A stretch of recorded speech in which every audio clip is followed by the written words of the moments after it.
I want to ask some questions while people, a few people might, some stragglers, no problem. So a few things from last week is we were talking about pillars like humor and humility, and we started to get into acceptance. Acceptance, number 4 of the pillars. But I was also talking about notice your sense pleasures. And I don't know if anybody remembered that, but just notice how, the distractions that come in through your sense pleasures. And then as a result, attachment takes over, or we have aversion. And all I'm trying to get us to do is to see that imbalance in the mind that prevents us from experiencing really active, deep joy. Because the sense pleasures, we're manipulated by them. They feel good momentarily if it's a positive, if it's a pleasure, obviously.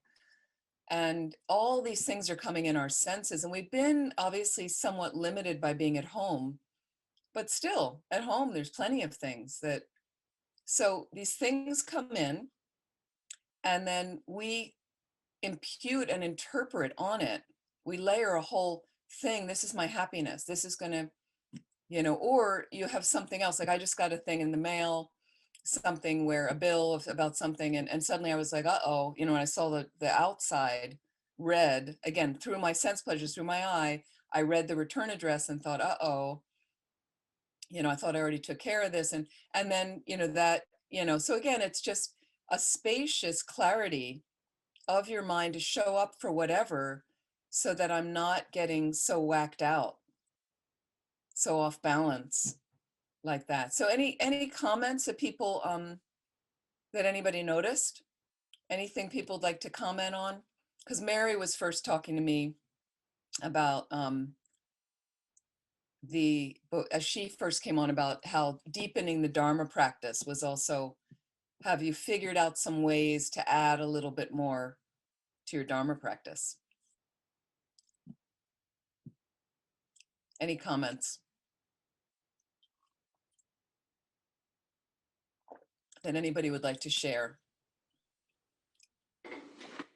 Venerable Amy, thank you. I think for the senses, just a built-in pause when something's coming, where you can feel it and reflect on it, that is enormous. It's so spacious, and it lets at least me just catch my breath and settle and just really see how wound up I can be. And I know that lately, like yesterday was such a high energy day, just to be able just to pause. It was tremendous for me, at least. Mm-hmm, mm-hmm.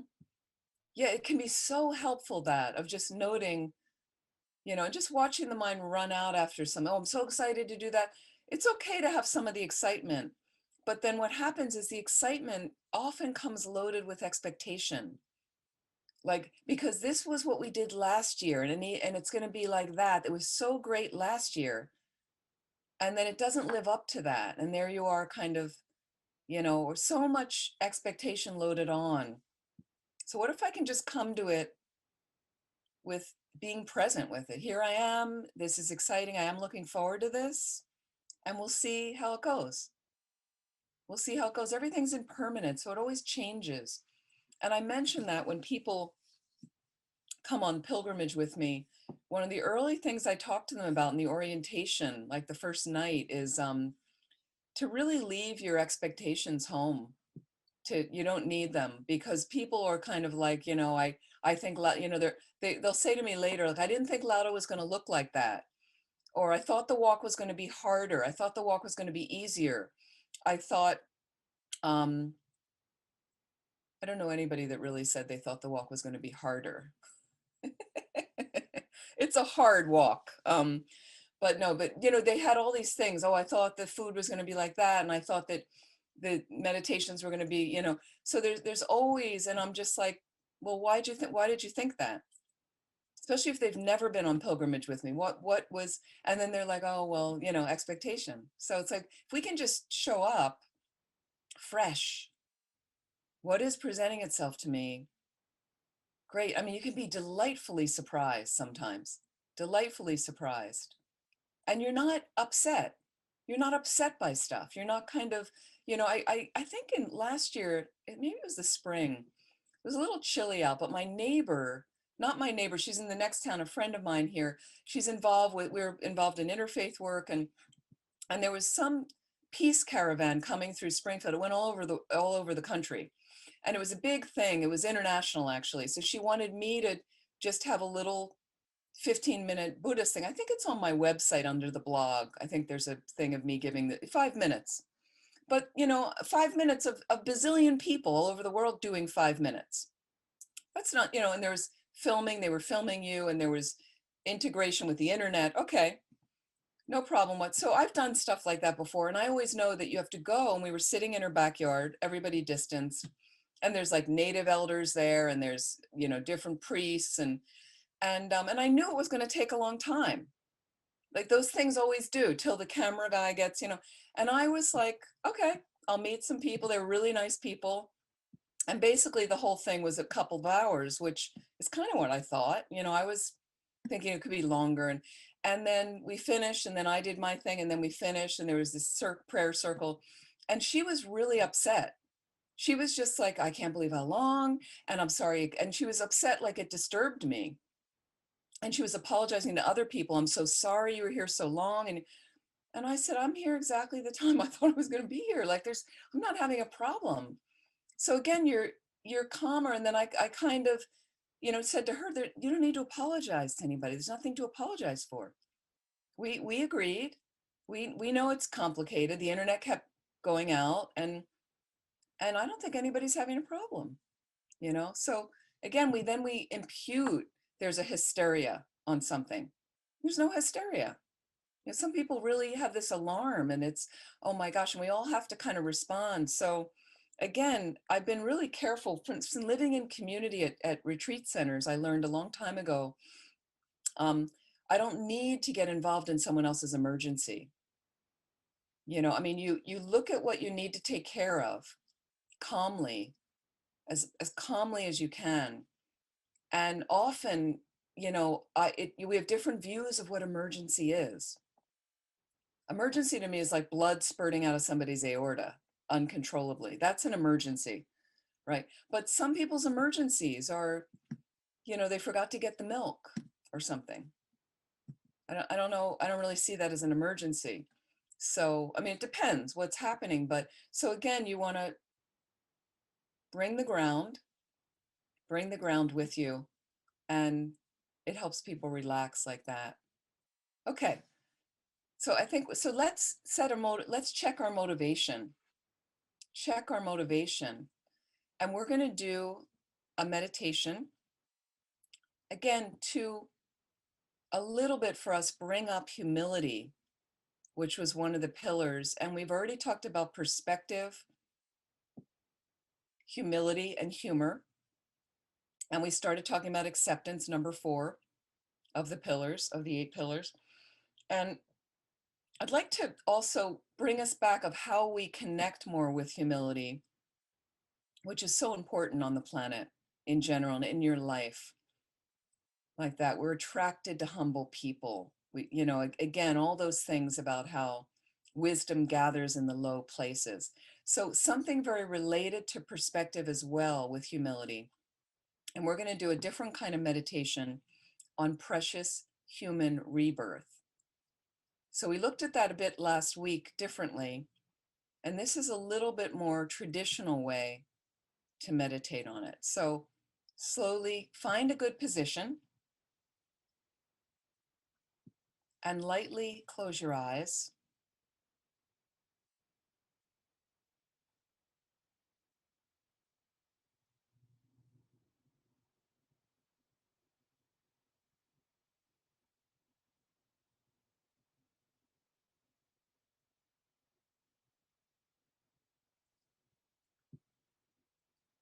As you begin to focus on your respiration,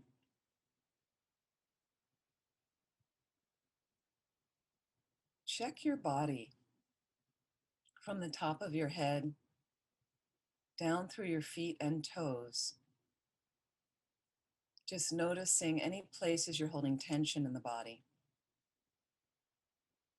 Using the breath to open up space in the tension.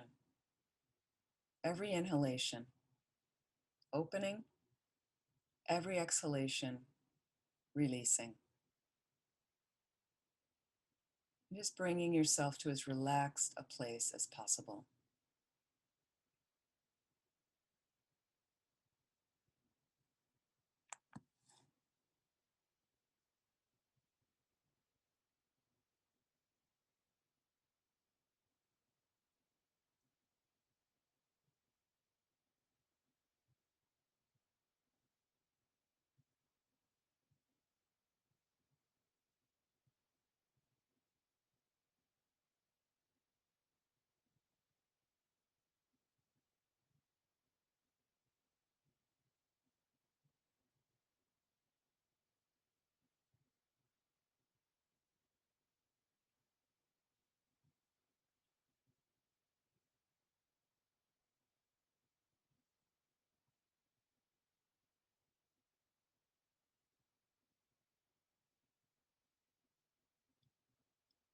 Let's check our motivation right now. We may have set a motivation early this morning, some time ago. As best as we can direct our energy, directing our mind in a positive way. What's most positive, a most positive direction, is to think about benefiting all living beings. All living beings. But if we're limited, it's impossible to do that. As a Buddha, we are unlimited in our thinking, in our speaking, in our doing, completely empowered as well to know every moment how best to proceed, how best to act. So if you feel and you're interested in aligning yourself with that sort of motivation, a Mahayana motivation, that can I reach that place where I'm unlimited and fully empowered? But the real purpose, to benefit all living beings. Feel free to include that in your motivation, setting a positive motivation for our time together right now, as well as for all the activities of the rest of your day.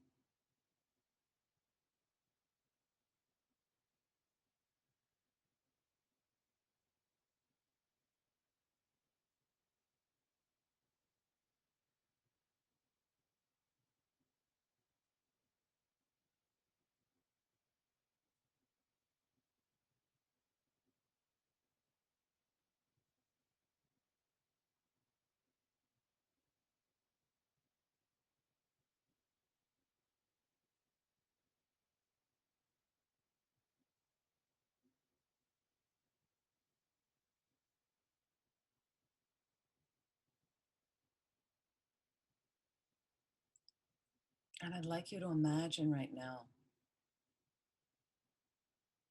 imagine you are a person in a wheelchair. In a wheelchair. Some sort of disability, and you are unable to walk unaided. In fact, you cannot walk. So you basically spend your life in a wheelchair. I'd like you to explore your life, the life you have now. How would that function if you were in a wheelchair? And then I'd like you to imagine, take yourself through some daily activities. How would you go about doing it if you're in a wheelchair? What is that experience like? As best as possible, try to be that person.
And you can reflect on all the places in your life with steps, because steps are out of bounds now. Do you drive? People in wheelchairs drive. What's that experience like, getting in and out of a car? Perhaps a van?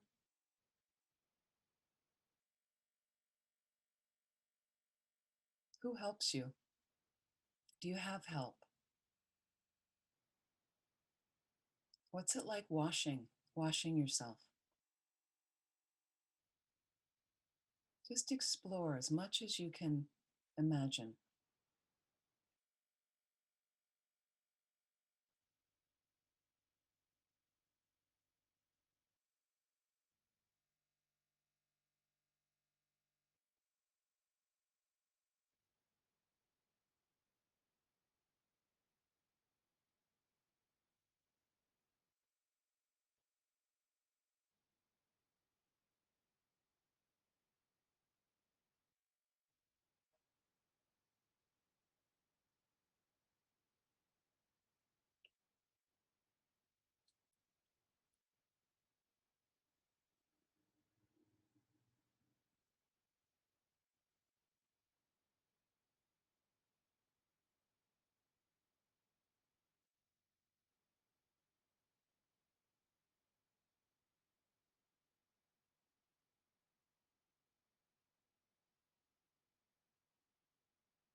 As best as you can concentrate, keeping the focus there. If the mind wanders, you bring it back.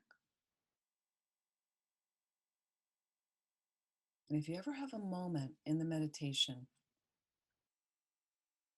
that you feel how horrendous, how challenging it is to live in a wheelchair, look at the life I have, not in a wheelchair. If you feel that succulence of your current life, focus all your concentration there. That zest of having a precious human rebirth, to deepen that experience.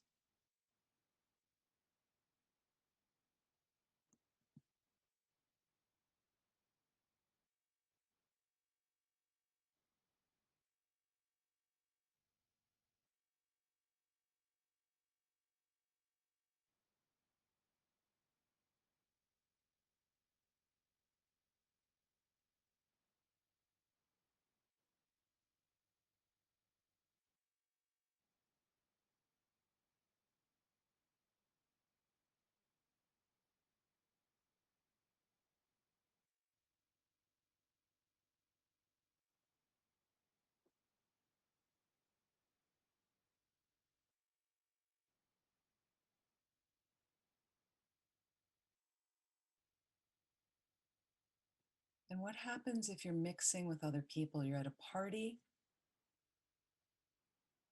you're wheeling yourself down a street. How do people respond to you in a wheelchair?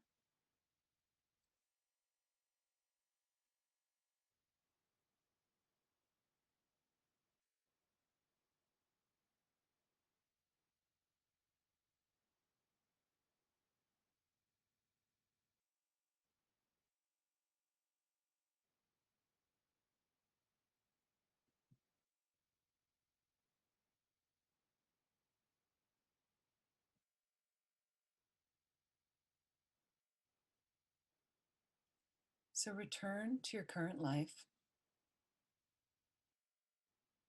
Just notice anything that arises in your mind.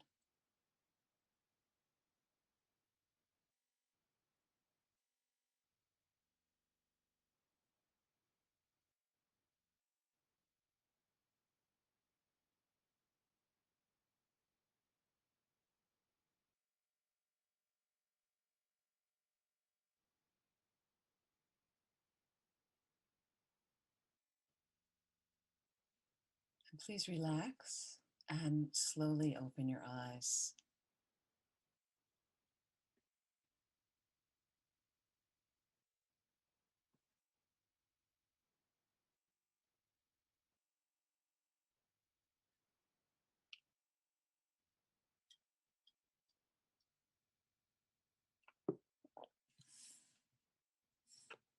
It's always helpful.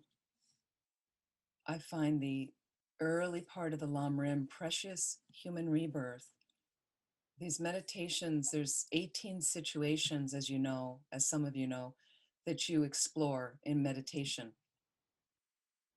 For instance, you're not an animal, you're a human, and you're not disabled. And, there's various things they take you through, and you really need to spend some time with each of them slowly, because you really start to see the succulence of the life you had. There's other ways to practice gratitude, but it's really going into these situations. One of the situations, for instance, is if we lived on a planet where there was no Buddha, no Buddha.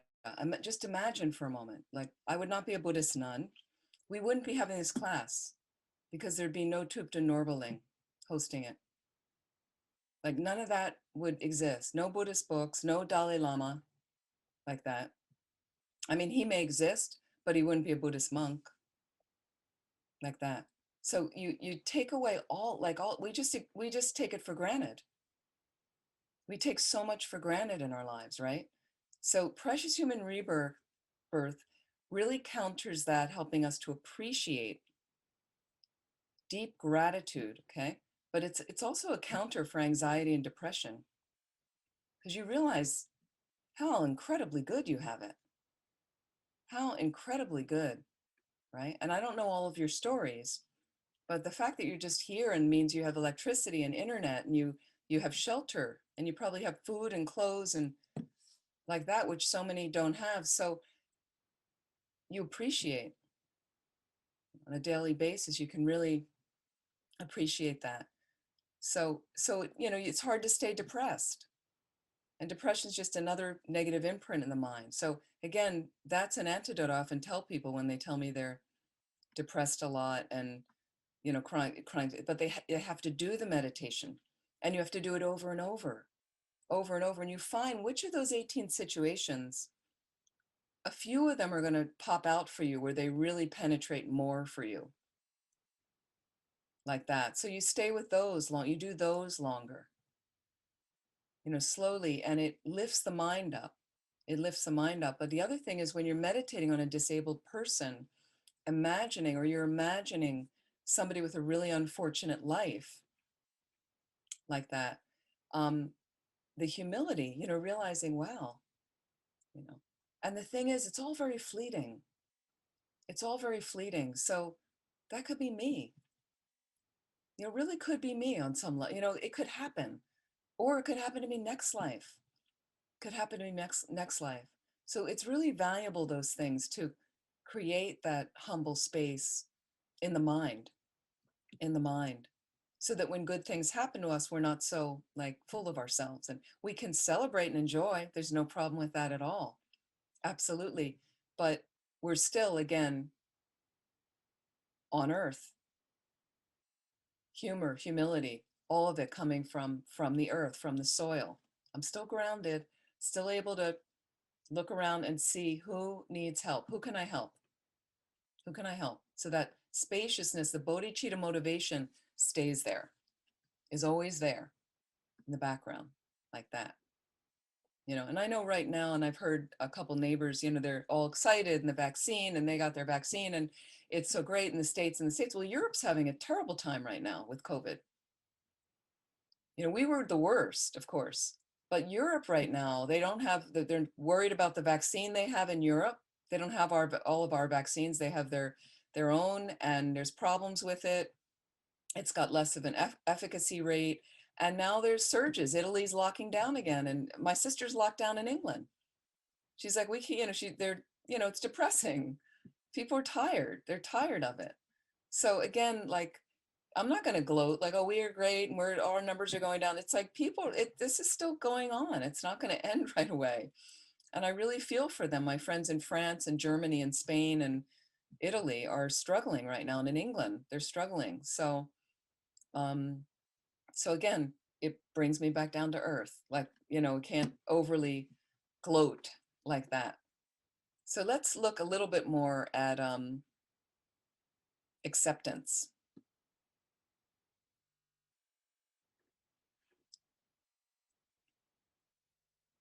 We started on this pillar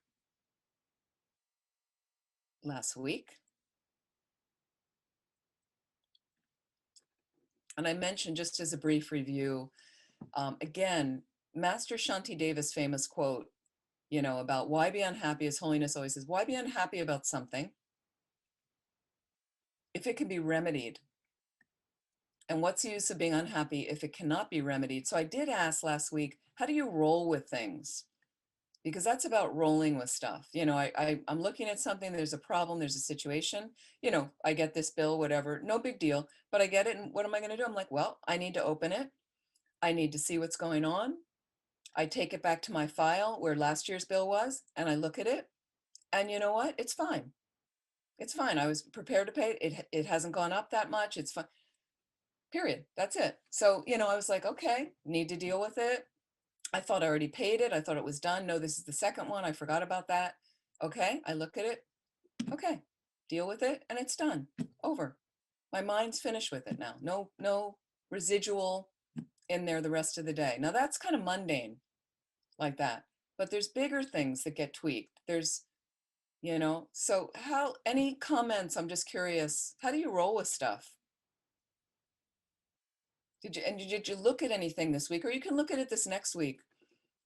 Here's something I need to do something about. This isn't working. This isn't happening. So can I do something about it? I think I can. Again, in a skillful, compassionate way. Okay. You take action. And then I assess sometimes, nothing I can do about it. Let it go. Let it go. So again, once we see the wider perspective, okay, once you see life in its wider perspective, once you're able to see your role in the drama with a degree of humility, okay, and once you're able to laugh at yourself in an appropriate way, okay, we come to this, again, as I mentioned last week, the final quality of mind, acceptance, okay, which is not resignation and defeat, okay? So again, it allows us to move into the fullness of joy, allows us to engage with life on its own terms, okay, rather than constantly railing against what's not working, and all I'm doing is seeing life as I think it should be. I'm not seeing what's going on. How many times do we do that, right? And again, His Holiness even adds here, stress and anxiety come from our expectations of how life should be, of how life should be. Again, when I mention the pilgrimages, I've seen people really stressed on pilgrimages, right? And when I check in with them, trying to help support them, whatever emotional, physical support, whatever's going on, the expectation pops up. I thought we were going to do this. I'm like, okay, so let's look at that. I'll say, let's explore, how come you thought that? What was going on around that? Can we make this more comfortable right now based on, here's the reality. Here's the reality. Let's step into reality as much as we can, okay? So when we're able to accept that life is how it is, and again, I mentioned last week about the bumpy axle of dukkha, suffering, because that's what it really comes from in Sanskrit, the bumpy axle of your ride, we can transform that dissatisfied mind into sukha, bliss, smooth axle, okay? So then in your life, you're building greater ease, comfort, happiness. That's what we want. Absolutely, that's what we want. So many causes of our suffering, and think about it in your life, come from how we react, how we respond to people, places, things, circumstances, rather than accepting them. When we react, We stay locked into judgment and criticism. We stay locked into anxiety, despair, even denial, and even addiction at times. So it's possible to experience joy when it's impossible when we're suffering like that. Okay. So acceptance is like a sword that cuts through all the resistance. It's a sword, cuts through all the resistance. Okay. And it allows you to relax, it allows you to see things more clearly. So it touches on that perspective, number one pillar. Okay. And then as a result of that, we know we respond more appropriately. Absolutely. Okay.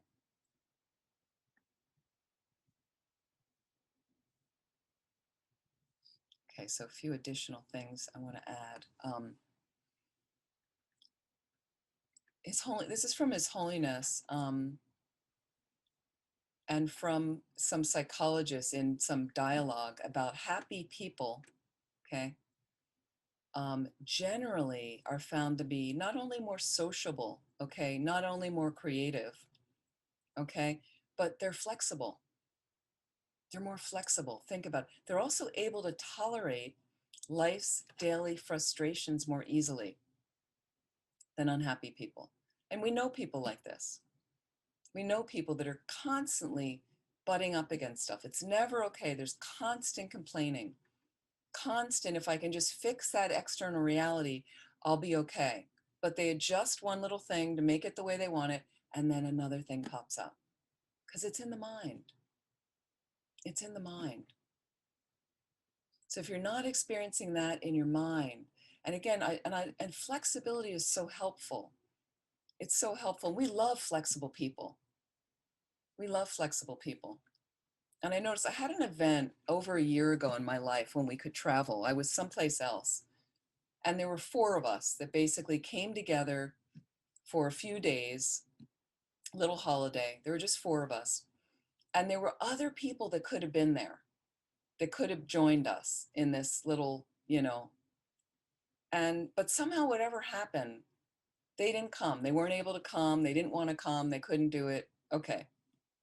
And the 4 of us, just, we just mesh. And it was, as a result of not having these other components, which were more challenging people, I would say, like we would have labeled them, they were welcome, but it would have been more challenging.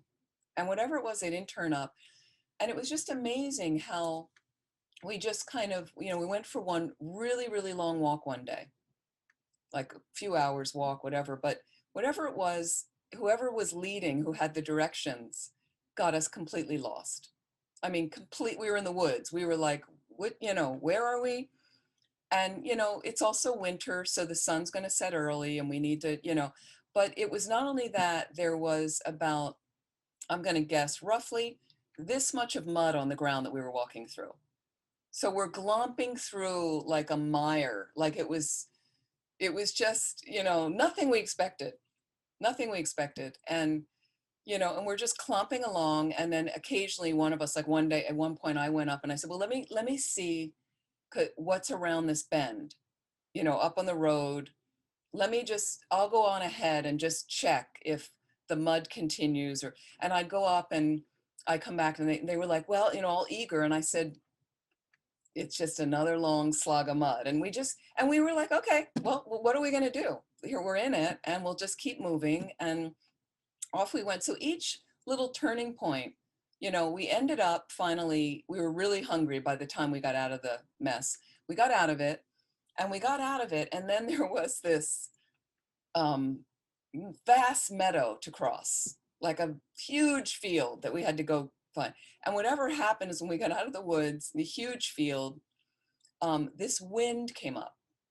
I mean, literally, it was like a biting thing with, kind of, anyway, with like sideways rain. I mean, it was really suddenly this coming out. We were like, what is this? It was like going through some vortex of weird weather because it hadn't been raining. And then, anyway, so we just clomped across the meadow, like hungered down. And then we finally get to this restaurant we wanted to go to.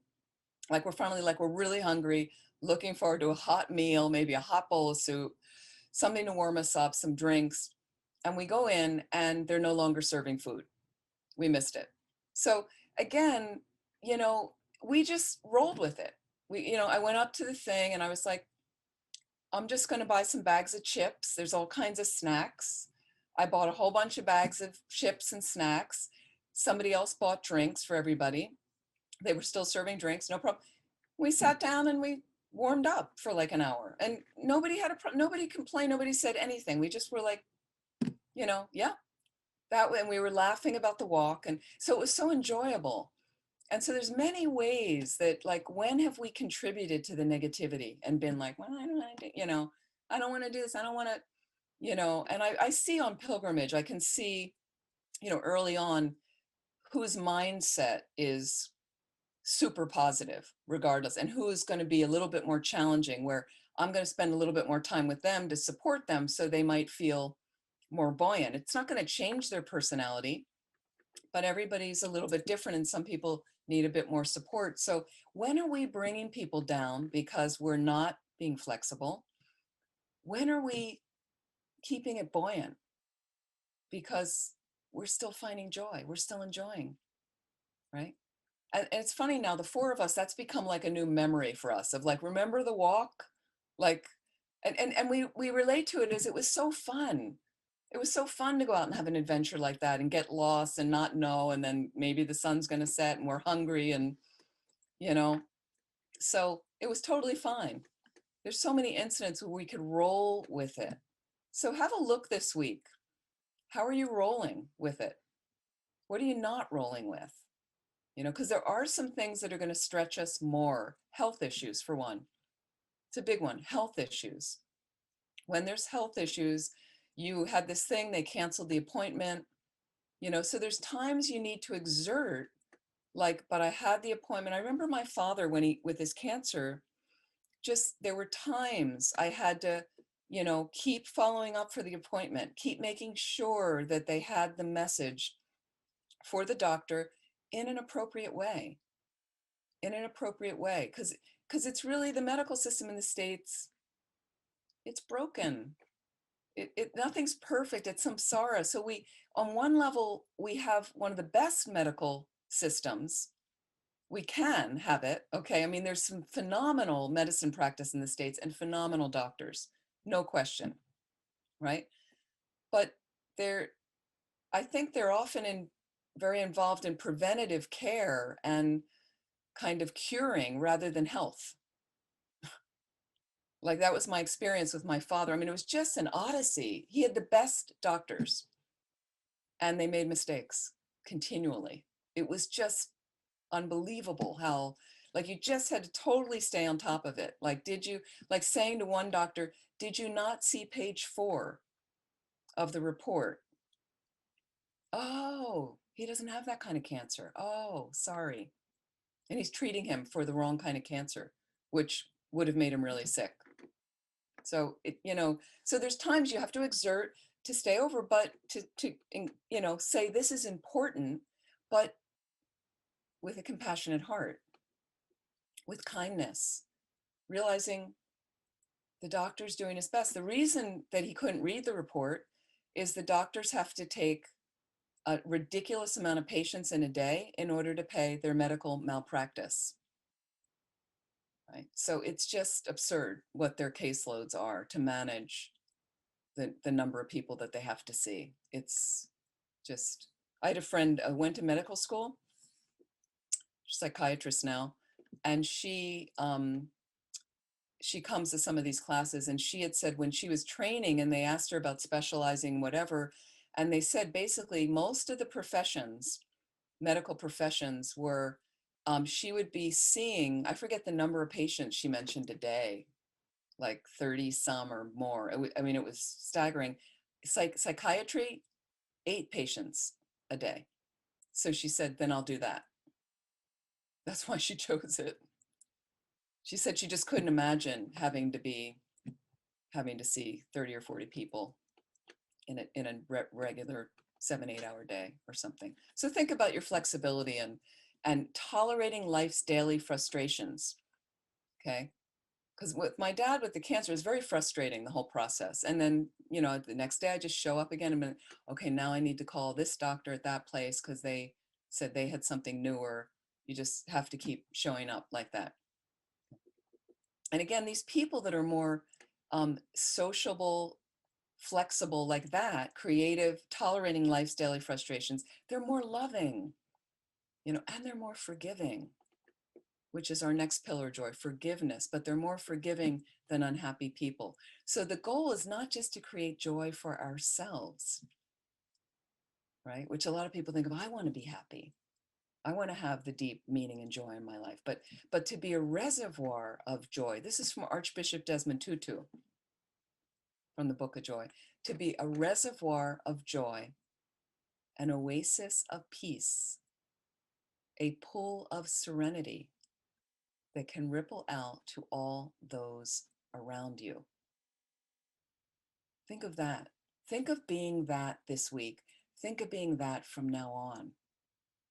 Okay, again, a reservoir of joy, an oasis of peace, a pool of serenity that can ripple out to those around you. Okay, so joy can be contagious. Like love, like compassion, like generosity. Absolutely. So think about also, just be more aware. Watch your mind. If you can, occasionally through the day, what are you rippling out? Okay? What ripples are coming out from you? Whether you're alone or with others, what ripples are coming out from you? Like, I'm living alone right now.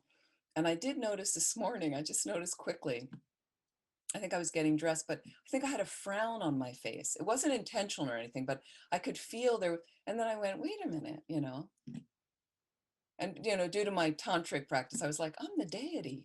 I'm like, why are we going to be glum? What reason do I have to be glum? Right? I have every possible blessing, but you catch yourself, like occasionally there's some little cloud that passes through your mind and you kind of go, and then I went, wait a minute, Amy, wake up. Come on. I'm alive another day. So again, you have to be aware. Just you want to watch your mind a little bit and go, oh, there's a little ripple of negativity. Okay, let's change that up. So it doesn't matter if you're living with other people, living alone. And you really notice it's very good when you are living with others because you watch it bump up against people. They're having a mood. Do you respond with another bad mood? Because then you're going to have an argument. Then you're going to have a problem. Then you're separate from each other. But if you notice their bad mood, they need a little bit of space, okay? Or maybe you bring them their favorite juice or favorite drink as a little treat. Picks people up right away. Somebody's thinking about them. Somebody decided, a little delight you share. It's very nice. And then I love these terms His Holiness uses. He's using it more and more, I notice, the last few years. Mental immunity. Mental immunity. It's fantastic. We want to build up herd immunity from the virus. How's your mind? Mental immunity, this is His Holiness explaining, is just learning to avoid the destructive emotions and to develop positive ones. This is Dharma practice, right? Okay. Just as a healthy immune system, okay, and a healthy constitution protects your body against potentially hazardous viruses and bacteria. Mental immunity creates a healthy disposition. Healthy disposition. Okay, so it's less susceptible to negative thoughts and feelings. Less susceptible to negative thoughts and feelings, and even coming from other people. You're still balanced. It's not going to topple me like that. I can lead a pilgrimage and somebody cannot be enjoying it, not like it, and say at the end, I didn't really like it. I'm still okay. I'm sorry they didn't like it. I will certainly, we always do a deep briefing at the end because I want to hear everything. What worked for you? What didn't work? What were highlights? What were low points? And then a lot of the low points are greeted often with humor we're able to laugh at them, but we've taken meticulous notes, and that's how we improve every pilgrimage, is from those notes. So I'm very interested, but I'm still okay. If you didn't like my pilgrimage, you know, it's not going to ruin me. I'm just certainly going to want to make improvements. I'm certainly sorry the person didn't respond. I don't usually, I mean, I rarely have that happen. People certainly have challenging times like that. But again, I'm less susceptible. I'm not going to be as out of balance just because there's something negative coming my way, because I'm trying as best as possible to protect my own mind, okay, from courting negative thoughts and feelings. And occasionally, you know, I've noticed for me over the years, honestly, that, and I was a huge complainer. Oh my God, I came from incredibly negative critical mind. Like I would only see the negative. And because of training and training and training and realizing how it put people off and it was not comfortable, whatever. Now when I'm around that kind of negativity, I really have like, it's almost like leaning into a porcupine. Like I'm like, ooh, you know, so you can absolutely transform your mind into something more positive. I just realize I notice like, wow, that, and some people will actually use words and say, well, that person's really toxic. You know, that's kind of heavy to put on someone, but it is like that. And I'll just feel that aversion of like, wow. But then I also know with humility, well, I used to be there. I used to be there. So my heart can kind of go out to that person of how trapped they are, what prison they built and constructed for themselves like that. And I was so glad I caught it earlier so that that prison isn't, you know, it was easier to dissolve by the time I was started really working on it. So dukkha, bumpy axle, again, suffering, okay? The opposite of sukha, which means happiness, ease, or comfort. Both words are said to have originated from ancient Aryans who brought the Sanskrit language to India. They were nomadic people who traveled by horse or ox-drawn carts. Okay, so that's why we have bumpy axle, good axle of the words that came from them. Dukkha, what was it, a bumpy ride or a smooth ride? Something you can look at as far as building joy in your heart and your mind. It's not really a bad metaphor for life when you think about it, because suffering is like a bumpy ride when you start suffering. Every life, again, think about it, is rutted. Okay, nobody can avoid some inevitable bumps, but so much is determined by our attitude. So much is determined by our own perception of the ride. So our mind is the axle that often determines whether we experience the ride as bumpy or smooth. So think about what kind of ride this week. Look at all the different rides you're having. Some very, very smooth, no problem. Other ones, a little bit of a bump there, you know. But it was a bump. I saw it coming. I moved over it, and it's in the past now, and I'm fine. Now it's smooth, you know. Or it was a bump, and it knocked me out of the chariot, and here I am lying on the ground. What did I learn from that? What did I learn? Okay, and then back in the chariot, off I go. So see how do you recover from the bump? Were there any bumps? What were the bumps about? How did you deal with them? Have a look at that. Okay. So one last thing, and then I'll see if there's any questions. This is from Nelson Mandela's book, is mentioned in the Book of Joy. His book, Notes to the Future, okay, was about courage. And he says in the book, Nelson Mandela, I learned that courage was not the absence of fear, but the triumph over it. I felt fear more times than I can remember, but I hid it behind a mask of boldness.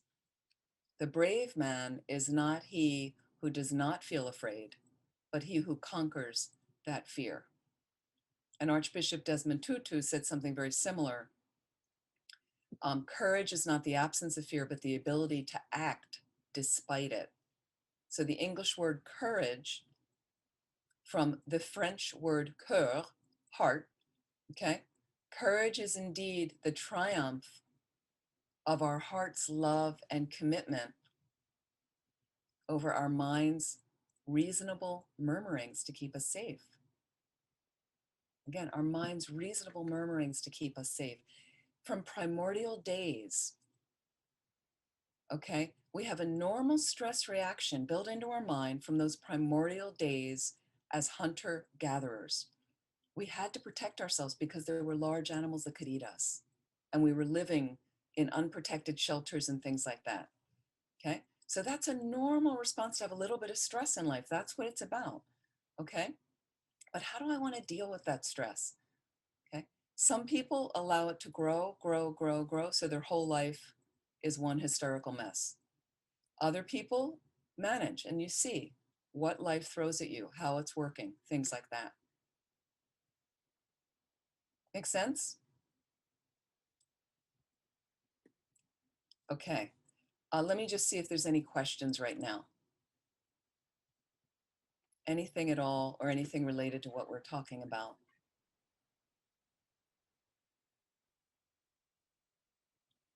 Mary.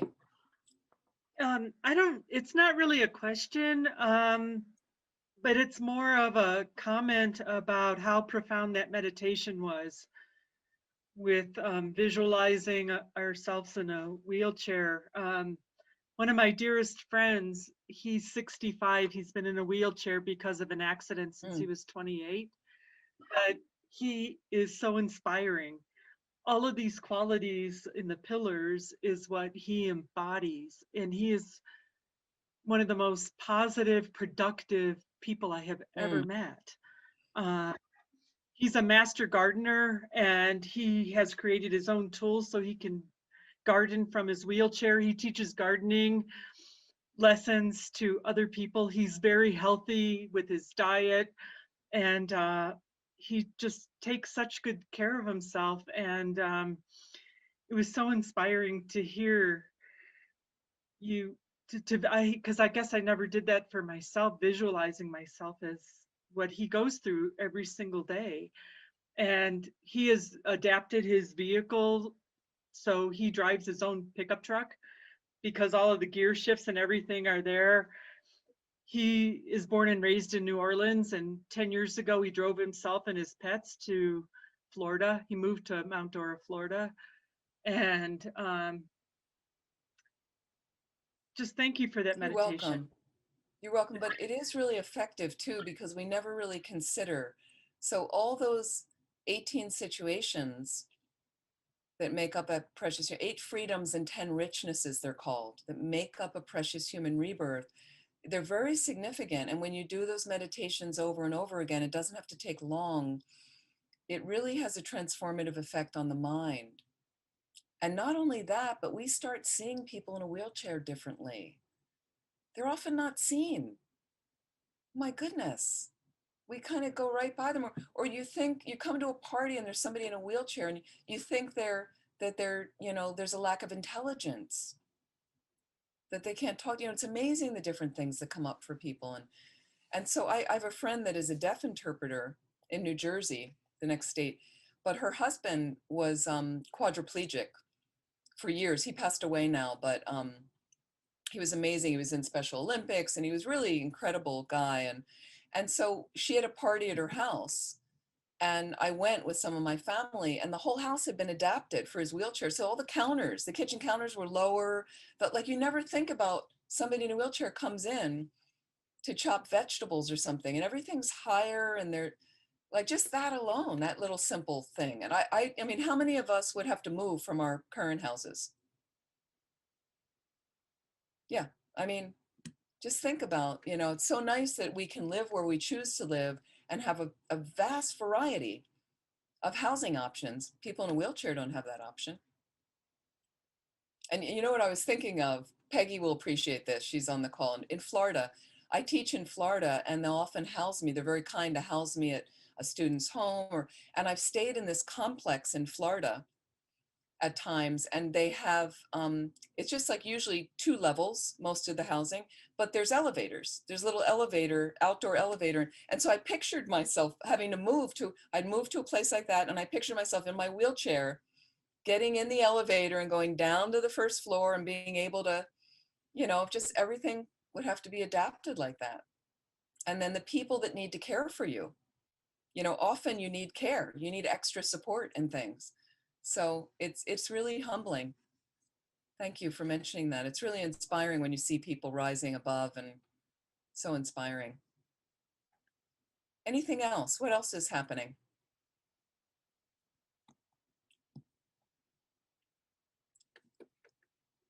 Okay, so let me just go on one more little bit more. So I mentioned stress. Started to talk about stress. Again, think about, primordial days, dinosaurs, whatever, people were living.